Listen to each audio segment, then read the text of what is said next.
grade 10 and 11 pupils have been not been repeating, I should say, grades at levels seen before the Covid-19 lockdowns. Researchers have found that a contributing factor was assessment leniency in order to compensate for the unique position that the world found itself in when Covid forced much of it to shut down back in 2020. To discuss this now, let's speak to Professor Servaas van der Berg, who is a researcher at Stellenbosch University. A very good evening to you, Prof. Good to have your time tonight. Let's start with the reasons for this, the fact that we saw a lower level of repetition in grades 10 and 11. Leniency is what you mentioned in the main. What do you mean by that? Well, the leniency that was introduced in the so-called further education and training phase, that's for grades 10 onwards, involved that learners were only tested in the work covered during the year. One must remember that in 2020 and 2021, more than three-quarters of an academic year was lost to learners in terms of attending school. And they thus put at a disadvantage. And the Department of Basic Education decided, and I think it makes quite a lot of sense, that one should be lenient towards these learners by not testing them on the work that they could not cover during the school year. But the result of that was that many more learners passed than would have been the case in previous years. So compared to previous years, we had almost a halving of the repetition rate. So, for instance, in Limpopo province, that usually has a repetition rate of about 42% in grade 10, that halved to 21% in 2020. As a result of that, more learners passed, fewer of them dropped out of school, and more of them went on to matric, so that we saw the matric numbers rising quite sharply between 2019 and 2021, from about 500,000 to about 700,000, in other words, by about 40% in those 2 years. The leniency was a necessary step at the time. Whether that leniency is still important is something one has to talk about. But I think one should also not ignore the important problem of learners who have lost a lot of time for learning in the earlier grades and not only in the further education and training phase. So what would that mean? Yes, you've got a cohort of young people, a group of pupils who were in grades 10 and 11 at the beginning of the pandemic who were only assessed on what they'd actually been able to learn.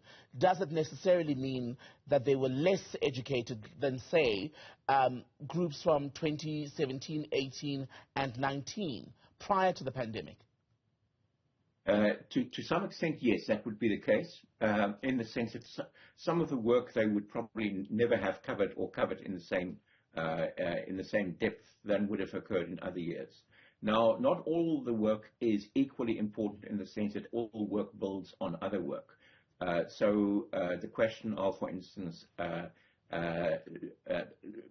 introducing some reduction in the total curriculum, I think makes sense in some cases. But in other cases, for instance, like in a subject like mathematics, where everything that you do in 1 year depends on what you've learned in the previous year, that obviously left some gaps, and those are important in terms of how learners then perform going forward, but also in their careers and at university. And we've seen, didn't we, a steady climb in the matric performance, especially during those periods, nonetheless, even last year as well, when the COVID-19 regulations have been done away with overall. Does that mean then that the work they lost out on ultimately didn't matter when it came to just how much they're able to carry academically and how well they can perform? I think one should distinguish between the overall level of learning that children have mastered and what they actually are tested on. So it's not always you may have missed some parts of the work, and that may still leave a gap in some of your understanding of things, but it does not necessarily reflect in terms of your performance in the examination, although often it would have. And that's one of the problems, is that for the children still in school, the learners that were affected by this, there are still some gaps, and those gaps are very difficult to try to clear in future years, because the teachers have a new curriculum to work with, and they can't really go back to what was missed in previous years. So some of those gaps are very serious and still very much part of what we're experiencing. So, for instance, one has found that the ability of children to learn and to read for meaning in grade 4 has deteriorated sharply during the pandemic. And that means that those learners going through school sit with a gap in terms of the language ability, which obviously would also reflect the ability to learn in the language of teaching, which is very often English. And can those children who are impacted in that way, can they get back what they lost as a result of a situation that was, in the main, completely out of the control of their teachers, their parents, and themselves? It was a pandemic after all. Yes. No. So the possibility to catch up is there, but it is very difficult to do so. So, for instance, one of the measures that was introduced was for learners in the earlier grades to spend more time on reading and on mathematics and less on the other subjects.